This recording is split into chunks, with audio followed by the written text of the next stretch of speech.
Patrick McNair, and I'm your host of This Is Real, This is Raleigh. Welcome to this episode of This Is Real, This is Raleigh. I'm your host, Patrick McNair. Today we have Mr. Devon Carter, the illustrious, famous, knock him down, Devon Carter. Welcome. Thank you. Thank you for having me. Absolutely. This is my pleasure. The pleasure's all mine, man. Yeah. So Devon, this is a brand new podcast, something new that we're doing here. We're bringing people who have impact on Raleigh and the Raleigh surrounding areas. Okay. And we're talking to them about what they have going on, who they are, and more specifically, why they chose Raleigh to plant roots. Right? And so let's talk about you. So give us a little bit of backstory on who you are, where you come from. Oh, man. So originally born and raised in Hampton Roads, Virginia. All right. Chesapeake, Virginia, Portsmouth, Virginia Beach, those areas. I had a pretty solid childhood. Both my parents around. My dad was retired Navy. That's why we were in that area. Okay. Just regular dude. Ended up going to high school. I played sports a lot as a kid and up through high school and actually through college. So that's one thing I know about that Hampton Roads area. There's a lot of athletes that come through that area. You're talking about what Mike Vick came from down the road. Yep, not too far from where I was around the same time. Yeah, Allen Iverson, not too far. Not too far at all. Yeah, there was a guy that played football at Virginia. Curry, I think was his last name. Ron Curry? He was actually at Chapel Hill. But he was supposed to go to UVA, and he made a lot of people upset with that decision. But I remember when I was in the Marine Corps, a lot of the fastest athletes that we interacted with came from that area. Well, I mean, I was very fortunate to be a part of 2 state championship teams for track and field in high school. What event? I was a thrower. Okay. So I won't run it anywhere. I wasn't that fast at that point. But I was a thrower on the track team, shot put and discus. And so as a member of the team, got a ring. Hey, and wear it proudly. Absolutely. Got it. So from Hampton Roads in that area, and now fast forward a little bit, and you found your way to North Carolina. Yeah. How did that happen? Well, my wife and I, we went to East Carolina University. Okay. Wasn't planned, but it worked out the way it needed to. So we went to East Carolina University. We had heard about Raleigh, but fortunately or unfortunately, my wife was an Air Force officer. She got commissioned at the end of ECU degree program, and we got stationed in Dover, Delaware. Wow. Okay. And so what happened was we would come to visit North Carolina because we have some family here in Fayetteville, and all they would talk about is Raleigh. Yeah. Oh, we got to go to Raleigh. Oh, we got to go to Raleigh. And they would bring us here, and we just really liked it. And so this was be 14 years ago in April that we've been here. All right, so about 14 years. Yeah. And so was it all it was cracked up to be as described by your family members? Oh, man, honestly, we love it. Yeah. We really do. It was the change of pace we needed. It was perfect location for us being from Hampton Roads because, both our families are back in Hampton Roads. It's only 3 hours. Yeah. So we far enough away, nobody popping up, close enough if we need to get home for some emergency. I get it, man. I get it. Trust me, I get it. All right, so married, how many kids? 2 kids. 2 kids. My 13-year-old, my firstborn, she was born a month after we moved here. Wow. Adriana, and she's 13, beautiful dancer. She recently told me she wants to run track. Okay. So we'll see. All right. Hey, those genes, man. We'll see. My son, Devon Jr., he's 9. He's my little athlete and musician, plays piano and guitar and football and basketball. He wants to do everything. So Renaissance man. Renaissance man like that. Oh my gosh, running me ragged. That's what he's doing. So let's talk about you, Devon. So what are you doing? So let's talk about your vocation. What's your main vocation right now? Well, my main vocation, I work for a top 10 financial institution in the country. Okay. I am a cybersecurity senior manager, senior vice president over there. Manage a team of cybersecurity architects. Okay. and they do a lot of cool stuff to try to protect the bank. Protecting the bank. Yeah, I get it, because there's a lot of protection. So, quick story. My son was scammed this past week. Oh, man. Right? 17. He does music. Okay. And somebody scammed him online, and he lost some money. Oh, no. Right?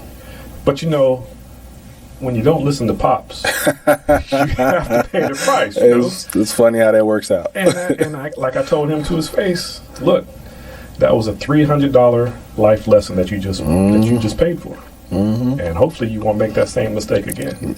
I'll be honest with you. He got off easy with $300. Yeah. It could have been $3,000. Yeah, he didn't have that much in the bank. But if he had it, they probably kept milking him. And so let that be a lesson to you guys that are watching, wherever you are. Think twice about when you send your personal information to anybody out there in cyberspace.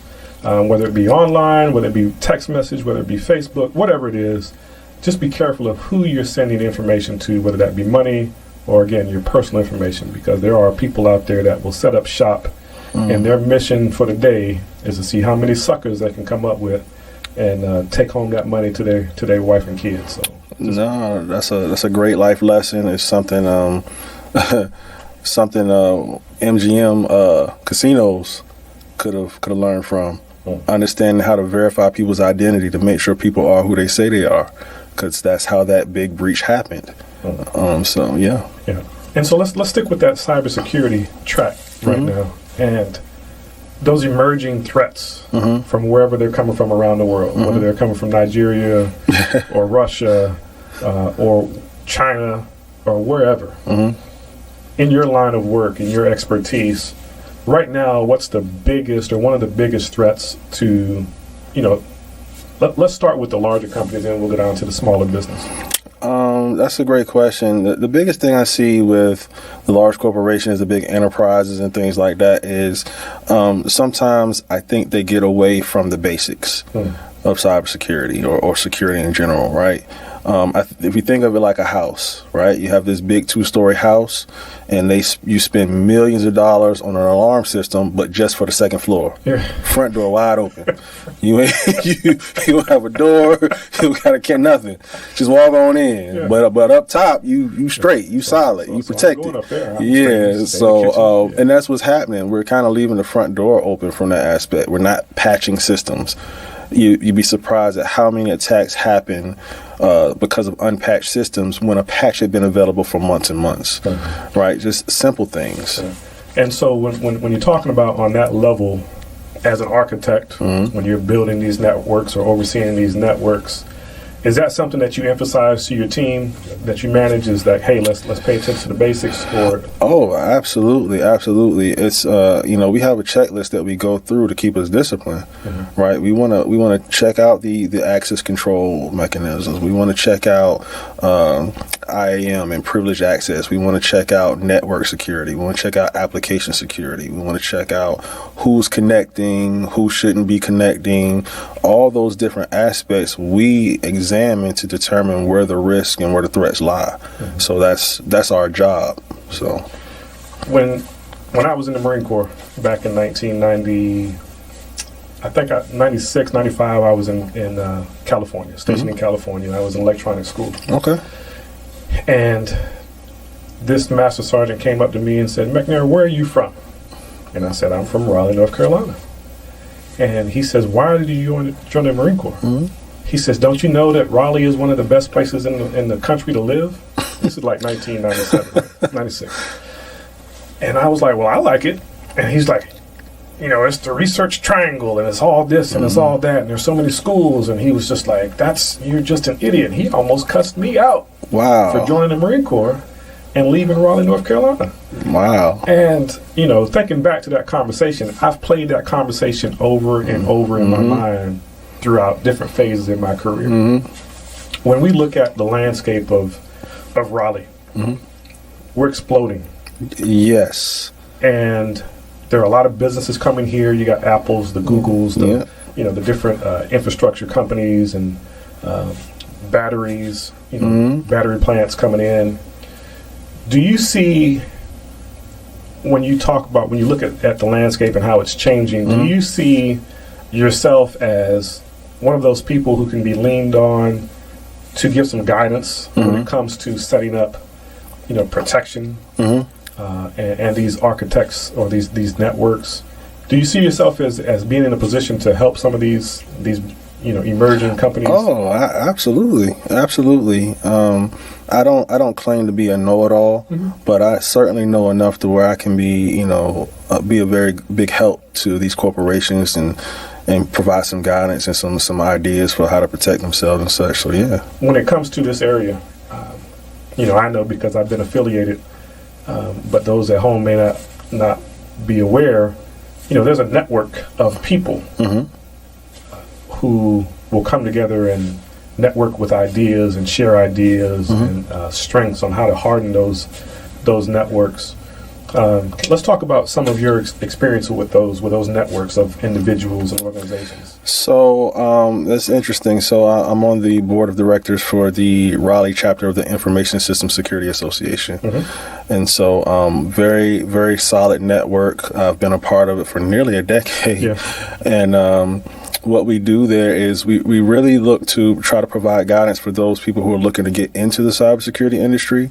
We provide guidance and connections for businesses who need help in the security space. We help people, anything related to cybersecurity. We're providing training, free training. We provide food. We do a lot. Yeah, we do a lot to try to encourage people to come into this career field, and so those networks are very important. I get the privilege of speaking to young people a lot, just in the role that I serve as a mentor and things like that, and I always impress upon them the importance of building a network. The position I have now, it wasn't because of what I knew. It was because of who I knew. Right. So, So, if you look at the statistics, where the national labor statistics come into play, for a long time now, they've talked about this deficiency of individuals who have a skill set in IT, cybersecurity. For the longest time, that mantra out there has, the United States is behind. We're behind. We're behind when people who can program or code, or we're behind in those security architects or those security professionals to make sure that we're protected. And here we are, 2024, and you just mentioned MGM becoming a victim. You see municipalities across the country with their data, being held for ransom because they didn't listen, they didn't learn. In this area, in Raleigh, what can we do to help, bring upon that next generation or develop that next generation of coders or security network individuals? What can we do here? I really think it's exposure, right? It's exposure. I think for years and years, and I'll speak to our African American community, it wasn't a lack of intelligence, it was a lack of exposure. The opportunities weren't there. But I think those things are becoming more prevalent now. I'm seeing them, the different HBCUs, the different community colleges and things like that. They're having cybersecurity and technology, even at the high school level, even in the middle school levels. You're starting to see it more and more. And so I think that's really key, and I think that's going to help spur the next level or the next group of talent, right? How did you get into IT? Oh, man. Well, when I was a kid, my father used to buy these electronics kits where you would wire something together, you could turn it into a radio, and so I was a little bit of a tinkerer, buy me a keyboard, I take it apart. Of course, I got yelled at, but, stuff like that. And so when I went to East Carolina, well, actually, I really wanted to be an attorney, which is funny. I really wanted to be an attorney. My high school grades did not say attorney. So when I thank God I was accepted to East Carolina University, I was in the electronics program and learning PLCs, working with breadboards and chips and different gates and all that type of stuff. It was fun, but they decided they wanted to focus on this thing called Cisco. Okay. Right? The only Cisco I knew about the big food trucks. I didn't know what they were talking about. Yeah. But they went on to explain this computer networking thing, these things called routers and switches. They explained it in such a way that, I became very, very interested in it. And, all this many years later, I'm still very interested in it. So, it wasn't something planned, but, it kind of worked. It fell into it. Yeah, I can say the same thing. I went to school for technology. School cost too much, so I fell into the Marine Corps. I understand that. And so when I was in the Marine Corps, I kind of fell into technology again. And so all my life, my adult life, it seems like I've been hanging around IT for this many years. When you consider how you got involved, you were exposed to it. And we were just talking about how in this area, more middle schools and high schools and even elementary schools now are starting to build their and develop their STEAM programs or STEM programs out so that more kids can be involved in it. Have you seen an increase or a decrease in the level of maybe nonprofits or smaller groups in this area which will expose kids to technology? Well, that's a good question. I don't know that I've seen an increase. I just know there are some really good ones. Okay. A friend of mine by the name of Renee Daughtry, longtime Cisco employee, huge community activist. He has a for-profit and non-profit doing robotics, Lego robotics and all that stuff. A dear friend of mine, Derek Thompson, owns TNT Creative Group. They do a summer camp every year to teach STEM for a week. Almost free. They give the students computers at the end of it. So great camp. There's a lot of good ones out there. I don't know that the numbers increase, but I'll say the quality that I've been seeing is definitely increased. Good. That's good to hear. Yeah. Good to hear. When it comes to your kids, I know you talked about your son. He's a Renaissance kid. He's got to dabble here, dabble there. Are they interested in technology like you were at that age? My son seems to like it. I think I know this is going to change. He's 9, but he's at an age now where he want to do what daddy do. Yeah. And so I try not to exploit it, but I do take advantage of it to expose him to things. My daughter, not so much. She's really into the arts and acting and dance, and honestly, she's really good at it. So that might be her thing. So let's talk about AI. Turn just a little bit. Right? Okay. So, in my job, in my main job, because we both have too many different hats that we wear. Oh yeah. So we deal with higher education. In higher education, there seems to be a turn where the thinkers are getting put to the side because of AI. Right? Those careers where you get paid to think, you're getting kind of pushed to the back burner. Would you see cybersecurity going in that route where AI could take advantage, or you could take advantage of AI to help you with your cybersecurity defenses as a small business owner or even a medium-sized large business? So that's a very loaded question. And I'll push back just a little bit. I don't know if it's pushing the thinkers, out. I think it's just moving them to a different place within the same realm, right? They can have a different role. Okay. Because you still need people behind the scenes to develop the algorithms, develop the machine learning and all the things that AI uses to make itself, the language models and all those types of things. You need people who can do that, and you need a diverse set of people doing that to try to root out some of the inequities that get programmed into technology and that have been historically, right? An example of that is if you ever go to a bathroom and wash your hands, right? You have to wave your hand under the thing. There's a reason why it works a whole lot better for people who are white versus people of color. Yeah. They weren't used for people of color weren't used in the testing, so the sensors don't see them well. So simple things like that. I think the diversification of people in the background will help. Now, on the AI front specifically, what's related to cybersecurity, it's a double-edged sword because I'm seeing people write prompts in AI to create viruses, right? because if you have that data in the language model, if you have that data that the AI is pulling from, then it can start to put together things. Now that's a plus and minus, right? Because if the bad guys create a virus, right, from AI, the good guys can create the antivirus for it. So we'll kind of see how it goes, but I think right now it's too early to tell. The biggest implications I see, or that could be a problem for AI, is intellectual property. Who owns what? Right. Because how do you prove it? Yeah. Okay. All right. Hey, let's get back to Raleigh and your experience here. So I know you said you've been here about 14 years or so, going on that, and you guys love it. Yeah, we actually do. So the biggest difference between when you came here 14 years ago and today, what would you say that is? Oh, that's easy. The number of people.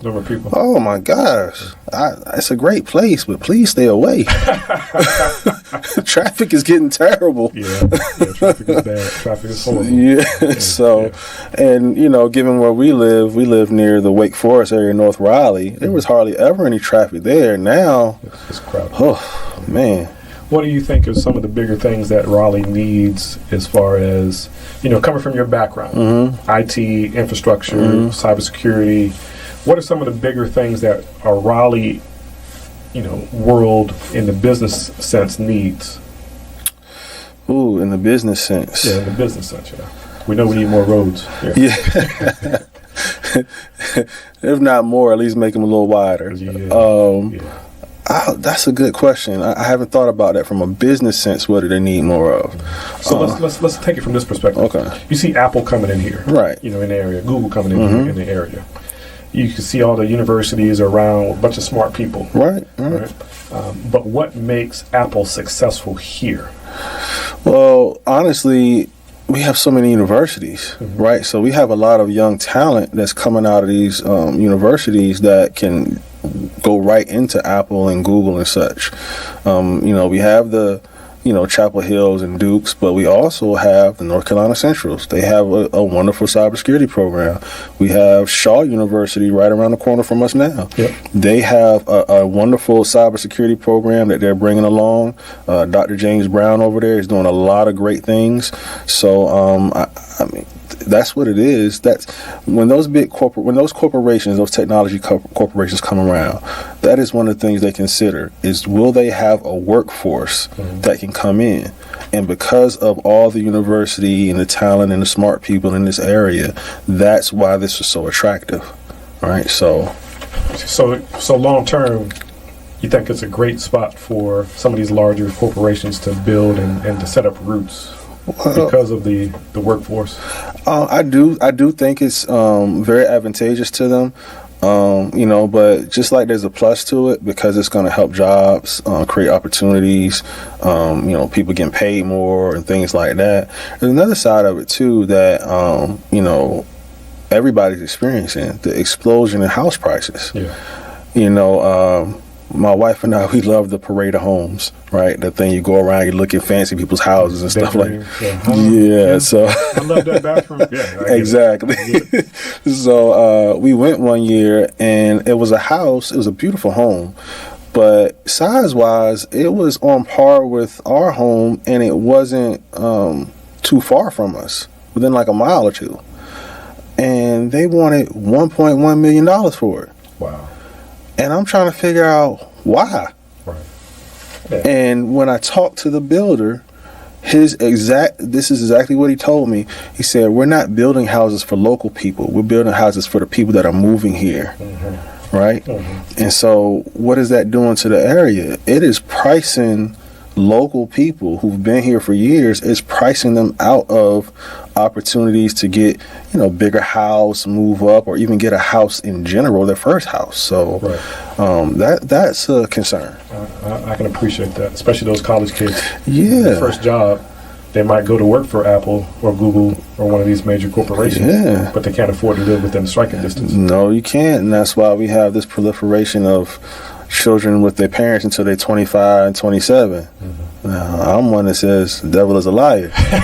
So my kids got to go. I get it. So your wife, military background. So thank you for her service on our behalf. Yes, sir. I'll accept on her behalf. All right. Hey, so let's talk about the roles here. You're out there in the world doing your thing. You have your architectural, your security architecture. Yes. That you're doing as your main thing. But what else are you also doing? Oh man! Well, I mentioned the ISSA. I'm on the board for that Raleigh chapter, right. So I do a lot of work with them. Right. I also own a cybersecurity consulting firm, Cartech Consulting, where we consult, we do security assessments, and we do managed security services that we make specifically for small and very small businesses. Okay. Businesses who generally would not be able to get protection or get help. We have a price point that enables that to be a possibility. So for the lay people out there watching, they're not geeks like us, right? And so you say managed services for small business. Okay. Yes. So we have a wonderful tool that we use to basically monitor your computers. Right, so we can monitor them with antivirus, but not just your traditional antivirus. We can do what's called endpoint detection and response, so we can respond to ransomware events. We monitor your cloud usage, so if you have Dropbox or Box, your Office 365 accounts, your Google accounts, we're able to validate that there's nothing nefarious going on in those environments. We can scan emails for phishing attacks. We can do SASE protection, which is secure access, secure edge. That's a new thing out there, zero trust type stuff that provides more security for those mobile users or those remote workers. So it's a full package, a very reasonable monthly fee, and so far people really like it. That's good. That's good. I mean, there's never too much protection when it comes to the end user on a small business scale. No. I always, one of the things I tell them is when a small business suffers a breach, 60% of the time they're out of business within 6 months. That's 6 in 10. That is a really large number for small businesses, especially since the primary employers in our country are small businesses. Yeah. So that's a problem. Yeah, but a lot of times when a small business launches or starts, one of the last things they think about is cybersecurity. And you're 100% right, but what we're seeing now is the proliferation of supply chain attacks. So the bad guys are kind of moving down the chain. It used to be we only go after the big boys. Well, the big boys are trying to protect themselves better, right? So who do we go after? Weakest link. We go after the people who are servicing the big boys, which are medium and they're small and very small businesses. Yeah. So you become an easier target through which people can infiltrate. Got it. All right. So what's next for you on the big scale? Oh man, working with Cartech, my main job. I'm also I'm a licensed attorney here in North Carolina. So I take a case here or there to kind of scratch my itch until I figure out what I want to do exactly. So when you say you take a case, is that more IT field related? What is that? I'm acting as a generalist now. Okay. So I do a lot of contract negotiations around IT and cybersecurity. I represent a client in some negotiations for some things they're trying to do, and even do some personal injury stuff here. Just just to do it. Yeah, dabbling, trying to help people. I'm going to get a law degree just because I could. That's what that sounds like to me. But that's, to me, that just shows that it's never too late, because you said it before. Yeah. You wanted to be a lawyer, but your high school grades just didn't agree. No, they didn't. But you had to evolve. Yeah. And then you focused in, and you were able to do that later on in life. Well, one of the drivers for getting the law degree, honestly, I was going to get out of IT. Okay. I was going to leave IT. I had been I've been in it for my entire professional career. Right.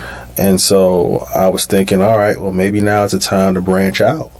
Well, my last year of law school, I was very blessed and fortunate to I got some promotions on my job that priced me out of becoming an attorney. So that's thank you for that problem. What a luxury. Yeah. So, so my plan to just leave and go and be an attorney was just like, ooh, I don't know if I can tell my wife I'm going to leave this much money on the table. So now I decided, I started my own firm. I take the cases that I want to take, and it'll work itself out. I ain't sweating it. Yeah. All right. Last couple things here. Being in IT, we always know that the legal, not the legal, but the laws of the land are always so far behind. Oh yeah. The criminal masterminds out there who are trying to take advantage of, my son or whoever, right? And so, words of wisdom from you, being someone who's in the law profession, but also in the cybersecurity profession, for such a long time. What do our lawmakers, our local policymakers need to pay attention to right now so they can help protect us, John Q. Public? I'll be honest with you. I think they need to pay attention to the business community. I know that sounds kind of weird, but there has to be a balance. And what I mean by that is what you're kind of talking about is more like the data privacy side of the house. Okay. Right? And so what we're seeing is that, you can create a lot of laws, right? But that's going to impact a bunch of businesses that may be using that data already or that have been using it. So you're going to be potentially hurting business. Now, there's nothing wrong with that because we want to protect people, right? We want to protect individuals. But I would just say talk to the business community, but also talk to individuals so that you can find the right balance. Don't just listen to one side of the argument when you're trying to make laws and things like that. The other thing I'll say is don't be too heavy-handed regulatorily. What I would really like to see is the federal government take some pressure off these states, because there is no overarching data privacy law for the United States. It's all at the state level. So as time goes on, we're going to end up having 50 different data privacy laws, one for each and every state. And you can't keep up with it. And you can't keep up with it. Standard, right, because now if I'm a nationwide company, I have to have somebody who can understand the data privacy laws for every state. Right. Well, that gets expensive. Or you're not going to do business in Montana. Yeah. Because I don't want to do it. Or you have a situation where everybody is just kind of rushing, all right, who's got the strictest law? We're just going to adhere to that. So now you're overly regulating, people in the state who it's not required for them. So how's that negatively impacting them? So it's very multifaceted in the way it's got to be discussed. I get it. So we wrap up today. I know I've kept your time, and I appreciate your time. I appreciate you coming out here. It's too easy, man. Yep. So how can people get in touch with you, whether it be for CarTech Consulting or your law practice? Oh, man. The best way to get in contact with me, you can use my email. So you can do info@CarTech Consulting, info@CarTech Consulting.com, or for my law firm, it's devon.carter@devoncarterlaw.com. Makes it easy. There you go. All right. So good people, thank you for joining us today. This is another episode of This Is Real. This is Raleigh.